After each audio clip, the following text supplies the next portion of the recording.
Hi everyone, my name is Alejandro Sanchez, and this is my technology tool project on Google Workspace.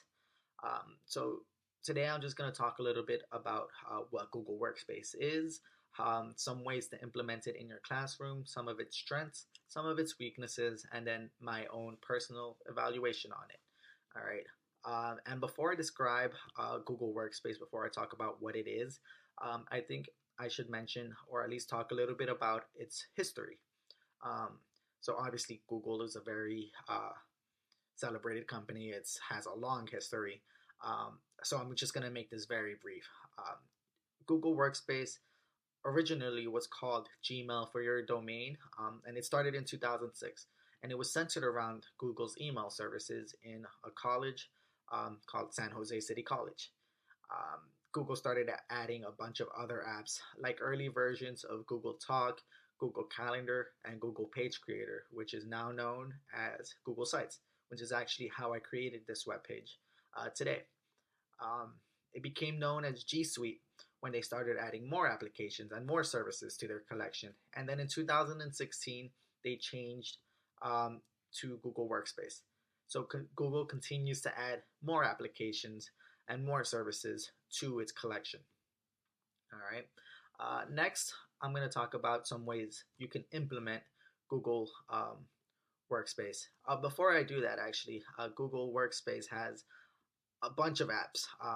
Some of the more common ones that you might have heard of are Gmail, Google Drive, Google Docs, um, Google Sheets, Google Slides, um, and Google Meet.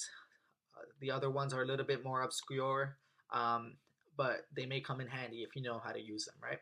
So, like I said, we're going to talk about some of the ways you can implement Google Workspace and its apps into your classroom. And two of the most common ones that really any teacher uses are Google Docs and Google Slides. Google Docs allows students to write any assignment out on a word processor, but what's really unique about this is that one, it is free, and two, it's easy to use. So it is a little bit more limited compared to Microsoft Word, but it does have all of the essentials that you need, and it allows for easy and simple collaboration with students. Teachers can easily assign any written assignment, and they can know and be comfortable that students don't need to pay an insane amount of money for an expensive word processor. Google Slides is similar to Google Docs in that it's limited compared to Microsoft PowerPoint, but it still also has all the essentials you need to create really beautiful presentations with simple and easy collaboration tools. Then we have Gmail. So Gmail gives students their own personalized email accounts, and it facilitates communication between teacher and students, and vice versa. And it really gives them more access to a bunch of other programs that are available on the internet by really opening them up, giving them that first tool that you may need to sign up for these more elaborate programs. Many times they will ask for an email address, and with Google, you have one that's safe and reliable. Then you have Google Meets, which was really a lifesaver for teachers everywhere during this current pandemic. Google Meets allows for virtual conference calls, both audio and video. And with the very basic version, it allows up to 50 people in one call.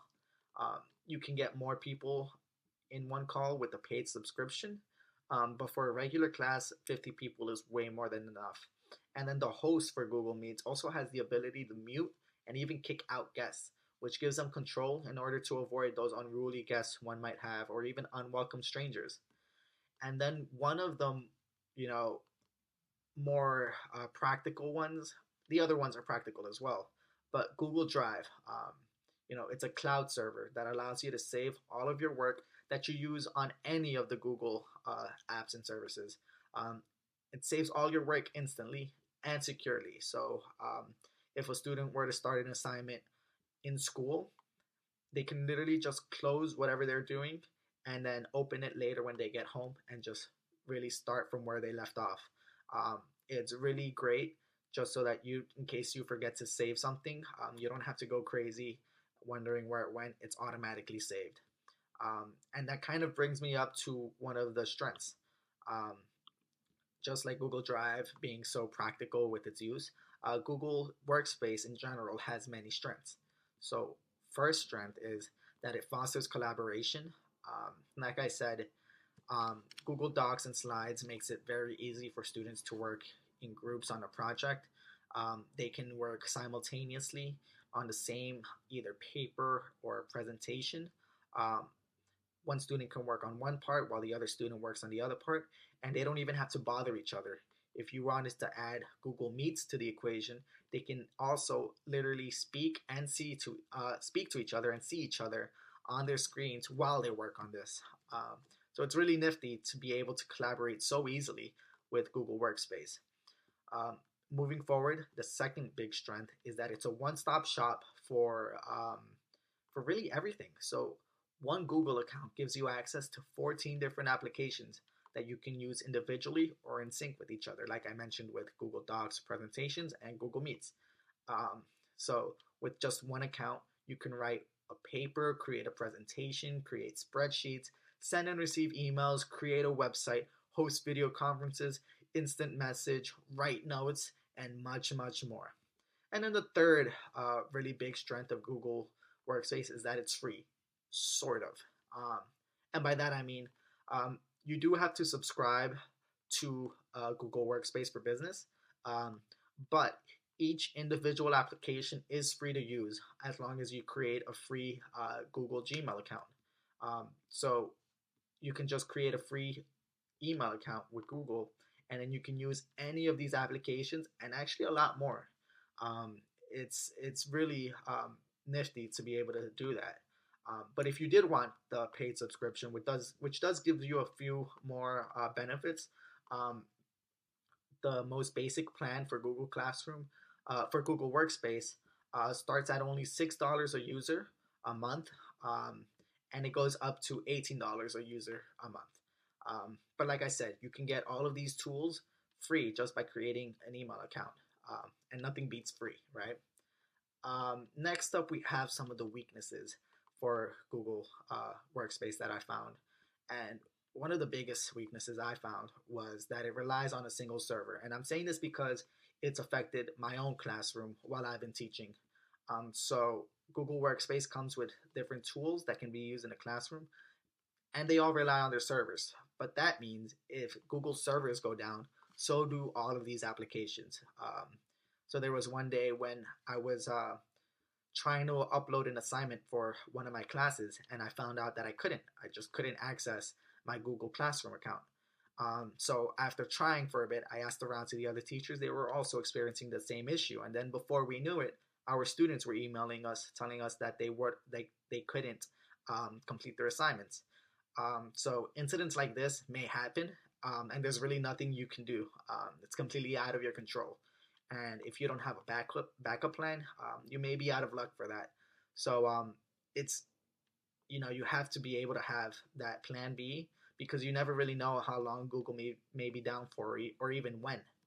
All right. And the other weakness I found is that it may be too difficult for the younger ages. So even though children may pick up technology really quickly, they play games on their nifty iPhones and fancy schmancy iPads. That's because they're engaged with it. And what I found is that even though these Google tools do have really flashy thumbnails, that flash kind of goes away as soon as you start using them. For example, Google Docs, their thumbnail is really nice, a nice shade of blue. A younger person might see it and think it's a game, but when they open it, a blank page comes up, and that's not really engaging to a younger child, and they may not really be interested enough in learning how to use it, in the same way that they learn how to play these games on their phone so quick, right?